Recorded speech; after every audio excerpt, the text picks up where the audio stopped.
welcome to Define Healthy with Kimberly.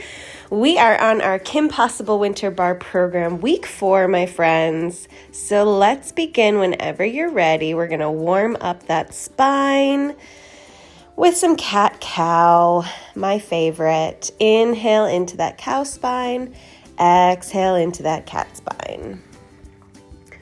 We are into week 4, guys. We're going to focus a little bit more on mobility today. You've made it this far. Congratulations. And again, if you're just joining us, that's awesome. Take a look at some of those other bar workouts and do what you can, my friends. We're going to go into a nice gentle runner's lunge twist, keeping things nice and simple. Shooting that leg up, even if you have to help it kind of get to a good place, totally fine. Everything is just where it is, and that's why we're practicing.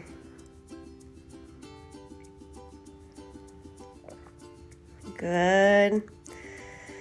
Stretch and stretch. Sitting into those hips, really twisting that T-spine, and sit back into child's pose for just a breath. And then we're going to come back onto our hands and knees and do that all again. Inhale into that cow spine, exhale into that cat spine.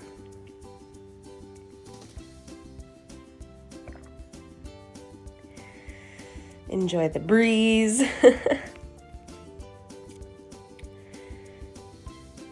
And then shoot one foot up and twist. Yes, maybe you can get a little deeper into those hips the second time through. Maybe you can twist up towards the sky a little bit deeper. Excellent. Keeping it going. It's one of the easiest warm-ups you can do for just about anything. Warming up the hips, warming up the spine, warming up the shoulder, chest, all of the above. Alrighty. So we are going to come right into our plank. Forearms, hands, it doesn't really matter, and tap those toes out to the side. Tap and tap. 3 sets here, my friends. Most everything is in 3 sets, although today we have a few twofers. And then jump those out to the side if you can, otherwise stick with the taps, totally fine. And then we're just gonna lock in this plank, make sure we have a good position. Our hips are in line with our rib cage. They're not piked up or swooping under. And then rest. Bring on those hands and knees. So this is a funny little kind of push-up, but I like it. So you're going to keep your elbows close to your side. Make sure your hips are level. You have to go forward in this position. You have to go forward in order to go down. We're creating about a 90-degree bend in those elbows. You can think this is very similar to your chaturanga in yoga. Down and forward, 90-degree bend. You don't have to go deeper than that. And then that leg in the back, yes, it's a bird dog position, but it also kind of helps you get out of that deep push-up position. All right, back into this plank, round 2, my friends. Tapping those toes out to the side. Beautiful. Trying to keep those hips right in line. Even on these jumps, right? I'm not trying to pike my hips up super high to jump. I'm just trying to use the outer glute to push that jump out and pull it back in. And let me just hold that plank, and then we're back into our bird dog push-ups. So remember, shoulders away from those ears, elbows will stay close to your side as you go forward and down. Yes. Try to keep those hips level to the floor. And then other side.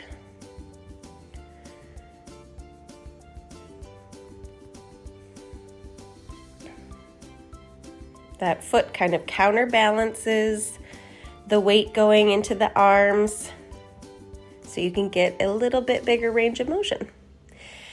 All right, my friends, we got one more round.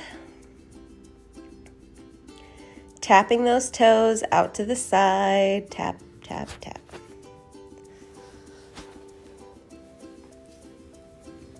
And then jumping if you like. Everything is for you guys, so if you're not in it, if jumping isn't in your wheelhouse, totally fine. You can just keep tapping those toes.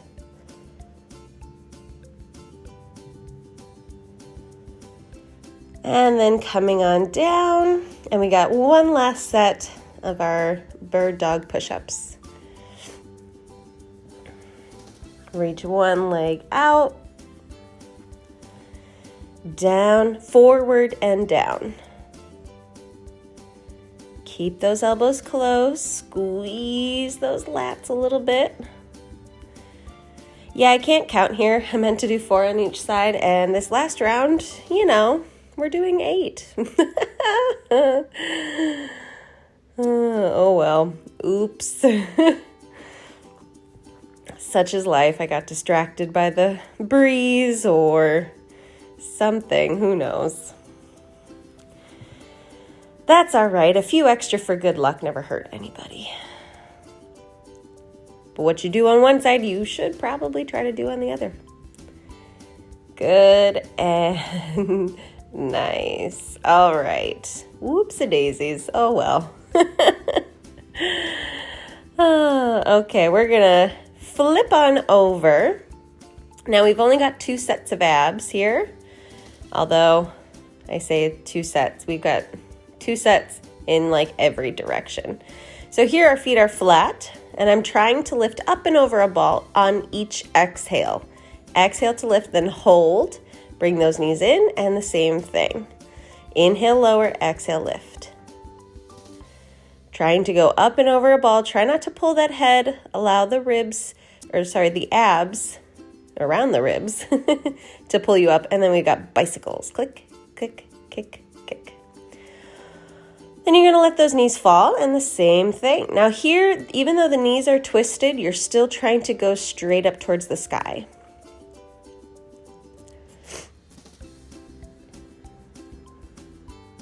And then reach that top arm and leg out. And we have our little side crunches in that same position. Again, try not to use that bottom hand to push you up. Try to use your obliques to lift you up. There's a difference. Good. Other side, obviously. Reaching that top arm and leg out. In. Yes. Notice my knee is still pointing forward. It's not rotated. It hits the abs just a little bit differently. And then we're coming into that butterfly. Same thing, going up and over that little ball. Every exhale on the lift. And then pulse through those legs, deep, deep into that core. And then tap each leg, side to side, side to side. Excellent. Almost there.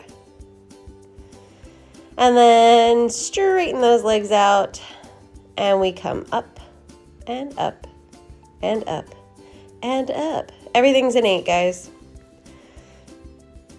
As always. Straighten those legs as much as you can. Up and up and up and up. Almost there. And then lower one leg down, down, down. Keeping that upper body lifted and engaged. Woo! That, my friends, was round 1. Now you can see why we only have 2 sets. All right, from the top. Knees bent, feet are flat. Inhale down, exhale up. Inhale down, exhale up.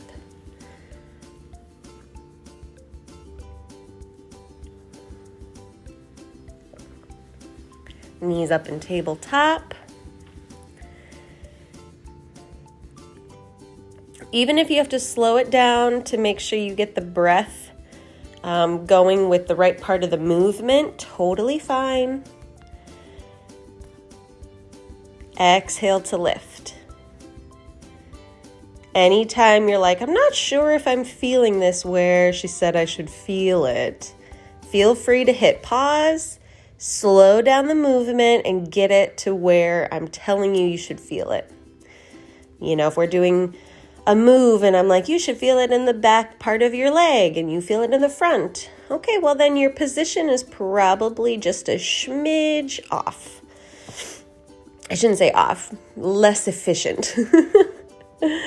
Right? So here, obviously, I don't really want to feel anything in my neck, right? Because that would indicate that I'm pulling with my hands and not just lifting with my core. You can think about keeping a very small apple underneath your chin. That might help. Or just like using your fingertips on your head instead of the whole hand. I want to feel like I'm rolling that top part of my spine up over a ball. You should feel this in your core. Sometimes the upper part, sometimes the lower part, sometimes the side, but generally somewhere in the core, not the back. And when in doubt, breathe it out, my friends. Almost there. A few more. Try to relax those legs in this one.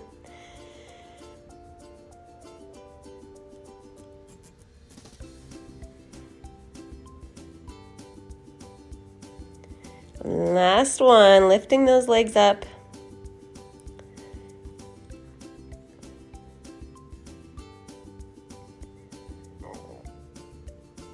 And lower one leg down. 4, 3, 2, 1. Excellent. Woo-hoo-hoo, my friends. Yes. All right, coming on up, we are going to go into some lunges. These are called alphabet lunges. We're going to go forward. We're going to go to our lateral lunge. We're going to hit our reverse lunge and our curtsy lunge. We're going to do all 3 sets on one side. So forward, lateral, reverse, and curtsy. If curtsies aren't in your wheelhouse, just do a second reverse lunge. Totally fine, guys.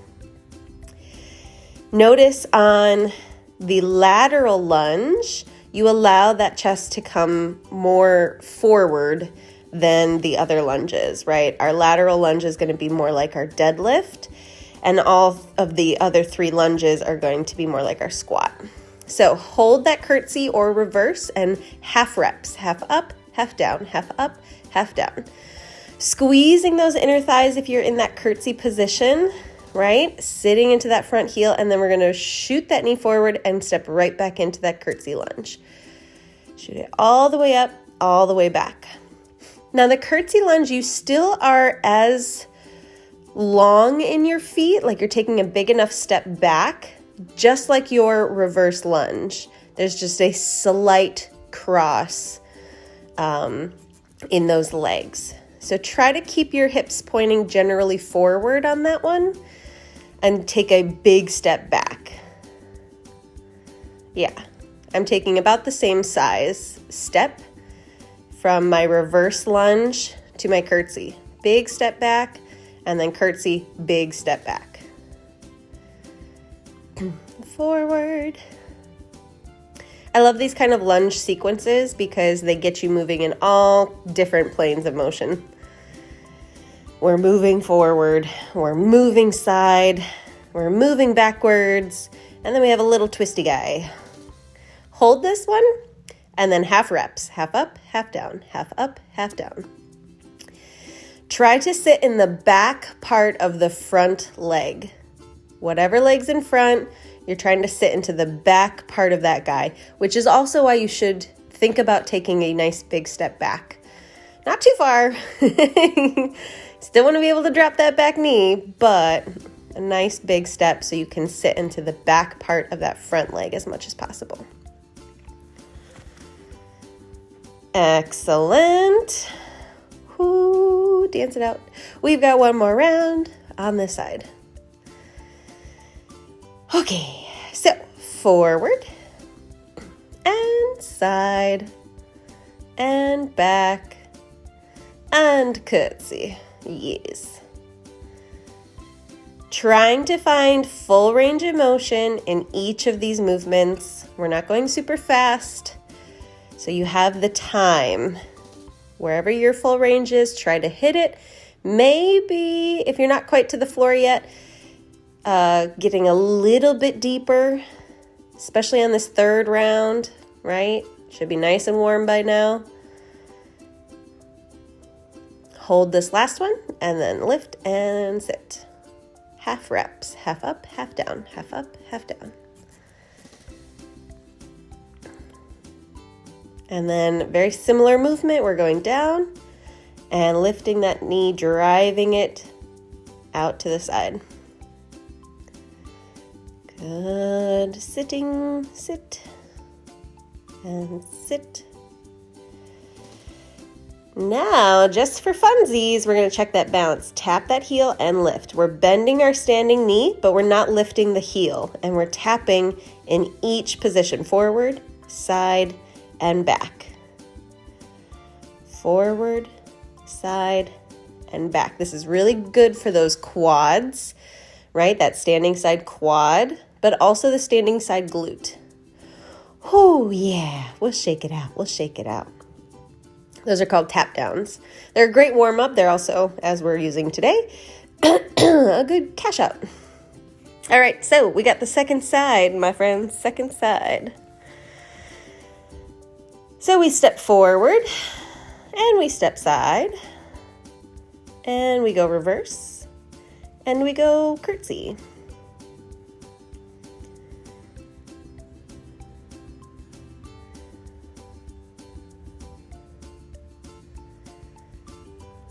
You can also do all of these, pretty much all of these exercises with dumbbells if you like. Next week, we're going to do all body weight stuff, which is fun. I mean, we mostly do body weight stuff in this class. I add weights here and there.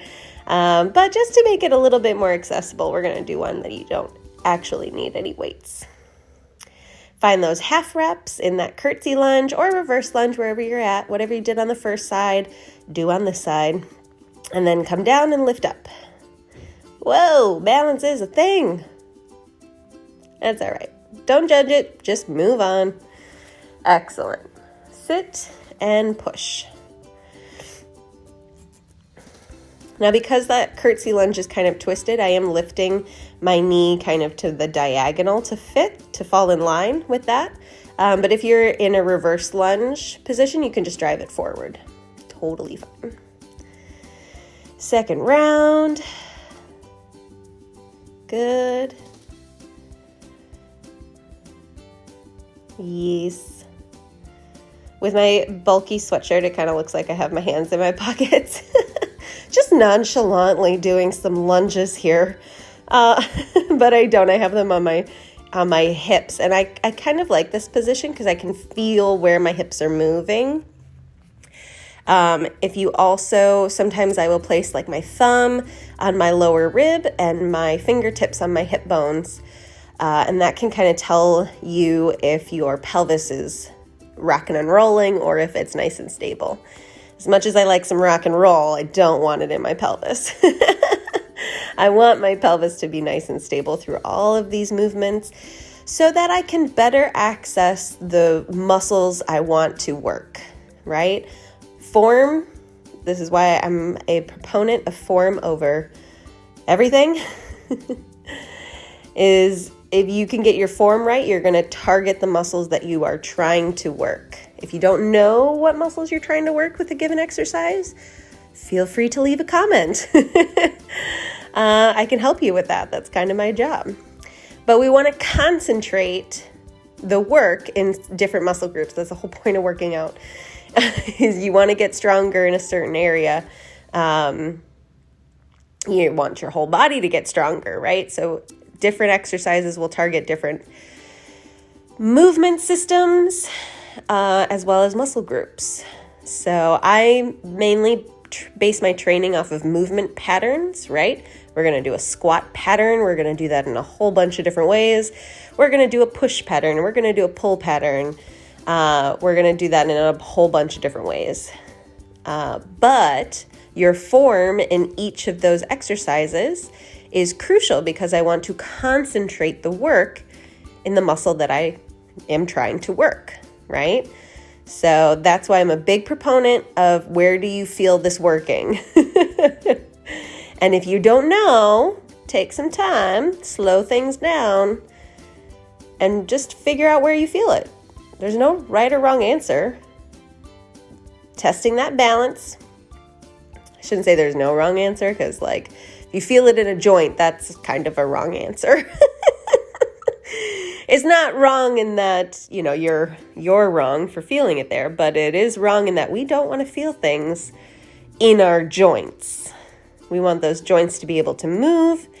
We want to feel the muscle groups around the joints. Ooh, this last side is hard. Okay.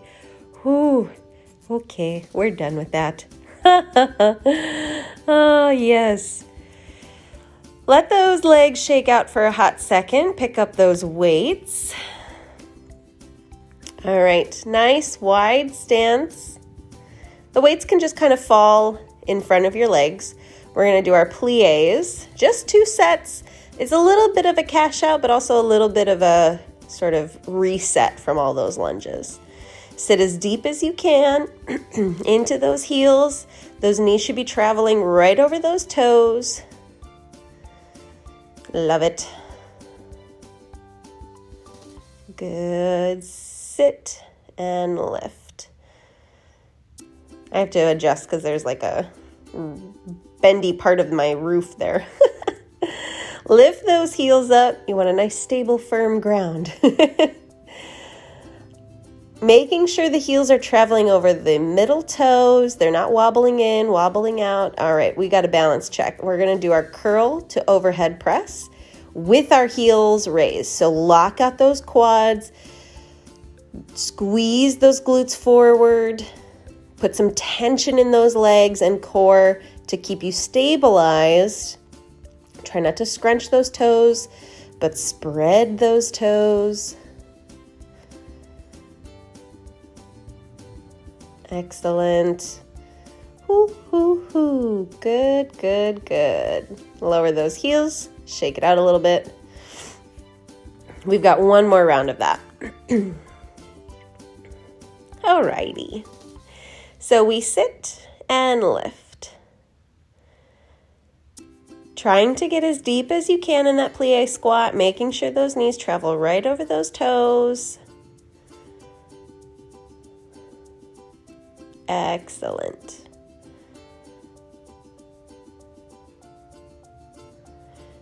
Again, here you don't technically need the weights. You could do this without weights or with some soup cans or wine bottles. The arms could use some load when we do the curl and overhead, but even that you could do with body weight.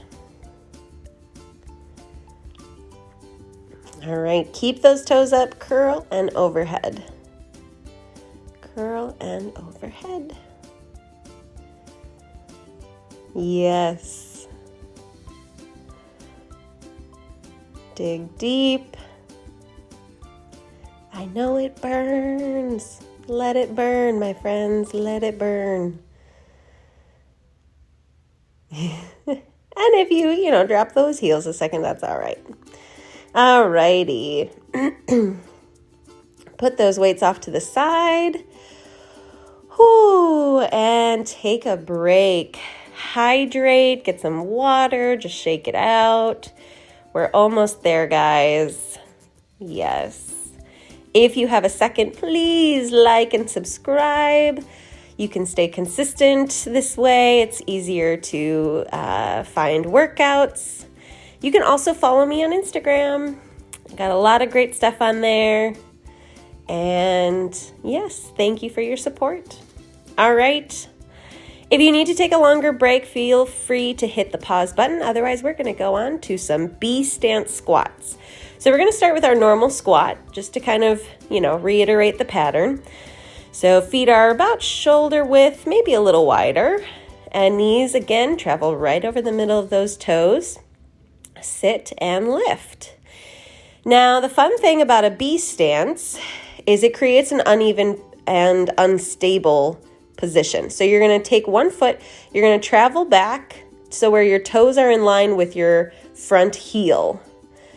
So everything is pretty much the same. That back foot the heel is lifted, and I'm trying to sit evenly into this uneven stance. So the toes aren't too far back. They're just in line with the heel of the other foot. Yes. Knee will still travel right over the middle of those toes. So it is a little turned out-ish, you could think that. But don't think that you have to turn it out like a crazy amount. Your knee should still be able to track right over the toe. You might have one side that feels super easy and the other side feels very, very wonky.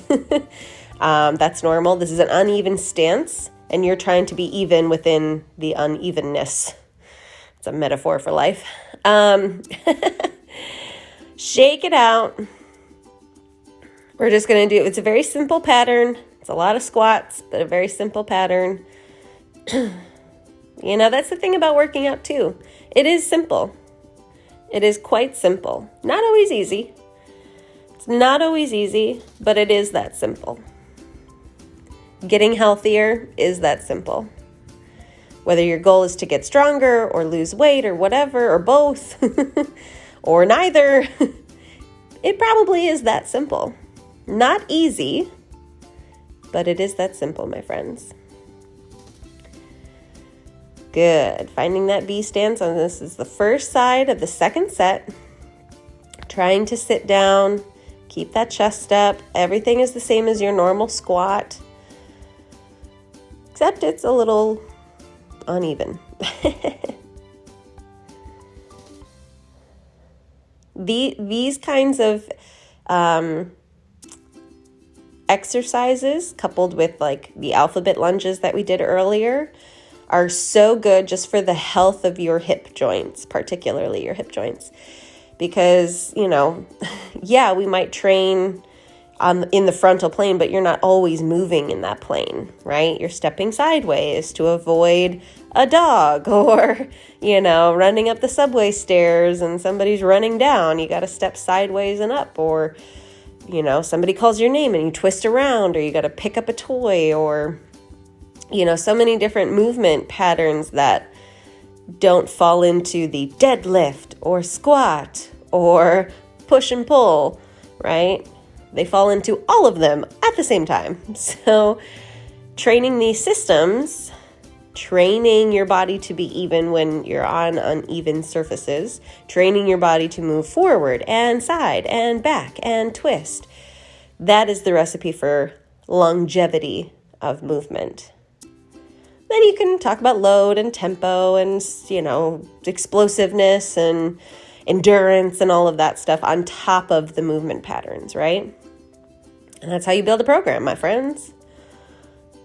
Program 101. Last side. We're almost there, guys. We're almost there. I know those legs might be shaking a little bit. Don't worry about it. And rest. Woo, yeah. All right, last set, we're going to do some arms, just 2 sets, cash out. We're going to start with alternating curls. If your weights are a little bit lighter for you, you can curl at the same time and just do twice as many. But my weights are heavy for me right now. They're feeling good to do alternating. I usually use my 12-pound weights for my bar classes. And that's the other thing too, in thinking about weight and load. Obviously, if you're working out at home, you only have what you have access to. But you can always, if you have a band, you can use that. Or you can throw out what we do when we do body weight lunges and stuff. We throw in a couple different formats in one set. We'll do full reps. We'll do half reps. We'll do an isometric hold. If your weights are light for you, you can always add some of those in there. You got to make it work for you, my friends. If you do have access to weights, I challenge you, if you're always using 3 and 4 pound weights, try using 5 pound weights, and then try 6. Not every workout is going to allow that. Sometimes I'm mean and throw you off, but try it out. So what? You can't do all of the reps. Do as many as you can with that weight and then drop it down. Totally fine. Hitting those rows again, squeezing those shoulder blades. I always like to think I'm aiming the weight more for my hip rather than my armpit. Low rib, hip, somewhere around there. And that usually helps me because you can't really see yourself in this position. Even if you had a mirror, you can't really see yourself. So, all right, guys, we're done with that. We made it through another KymPossible workout. So let's stretch. We are going to end how we started a little bit and throw some more mobility stuff in there. So we're going to go into that cat-cow just to kind of reset the spine a little bit. Inhale into that cow spine, exhale into that cat spine. Excellent. So now we're going to shoot one foot really far forward, sit into those hips, but then we're going to come up. Try to get your feet about 90-90, and then we're going to tilt and tuck that pelvis. So hopefully you're pretty even, but we're tilting and tucking that pelvis. It's basically the glute of my bottom leg that I'm trying to squeeze forward. Then we're going to keep that sort of tucked position. It's actually neutral, but that's besides the point. It's going to feel tucked. And then we're going to glide that whole shape. And we're going to just massage that front knee joint and front ankle joint. And then you can place your hands down, tuck your back toes. Keep the heel down in the front, right? So if you need to use yoga blocks or even your weights to kind of lift your chest up, that's fine. And we're going to extend the back knee, squeezing that back glute forward as we lift that hamstring up. And then you stretch into a triangle pose and sit back down into that lunge. Again, that front heel stays down. And every time I come forward, I squeeze that back glute to keep my hips square. And over. Don't worry if you can't straighten out both legs. Totally fine, just wherever you're at. You can even flex that front foot if you have that access, right? You can use yoga blocks here. If you can't quite reach the floor, totally fine. You just got to do what you got to do, guys. And back. Drop that back knee. Tuck that pelvis. Shoot forward, bring that same side arm up and over. So this is your psoas stretch. So you should feel kind of a stretch going up the inside of that, of your hip bone, all the way up into your ribs on that. And then we're sitting back for our last little hamstring stretch. Turn that knee out, sit into that hip. Now again, the knee should go over the toe, so make sure that that's in line. And then you come down, down, up, up. If you have the access, right? If that upper part feels like a good stretch, just stay there, totally fine. If you want to try to test that hip flexibility, mobility, I should say, then you can try just coming down and coming back up. Turning those toes forward, you can try either just lifting that back foot, or you can, even if you can grab it and sit into that quad stretch, lovely. Coming on down and reset in child's pose. And then we have that whole kit and caboodle on the other side. So, starting with some cat-cow, again, just to reset that spine. Inhale into that cow spine, exhale into that cat spine.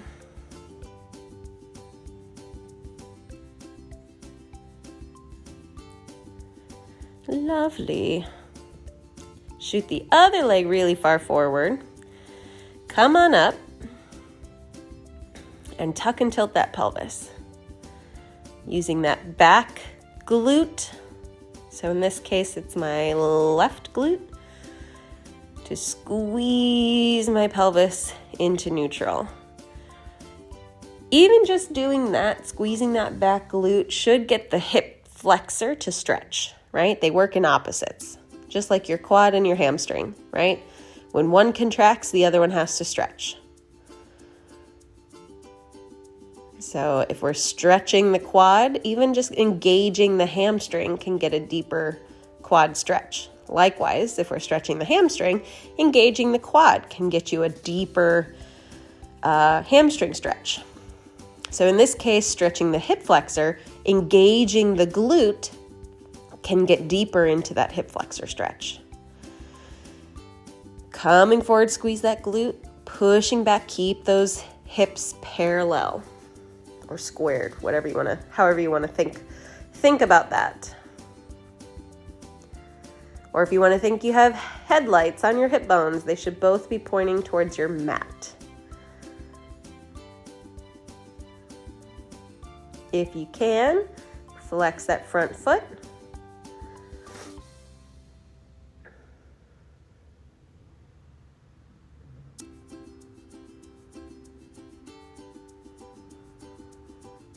Excellent. Drop that back knee and come back into that hamstring stretch.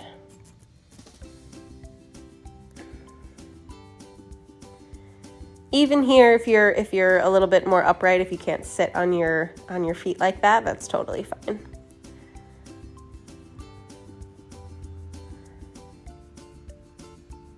Tuck that pelvis, sit into those hips and reach over. That nice psoas stretch going up the inside of that left hip bone. Turn those toes out. And if you can, try coming down to those elbows and then back up. Just a little tap. Just trying to sit more into those hips. Gently, gently, gently.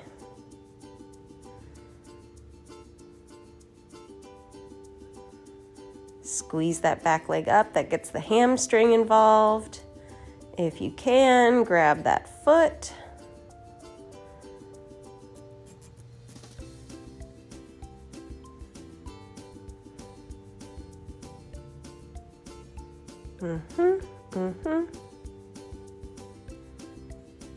And reset in child's pose.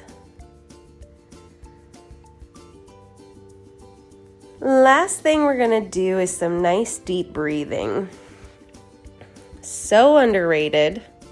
I like to place my hands on my tummy and fill my hands with every inhale and let them collapse on every exhale.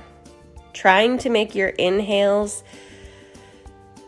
twice as short as your exhales. So you're exhaling for, say you inhale for 2, you exhale for 4. If you can get it to inhale for 4 and an exhale for 8, that would be ideal.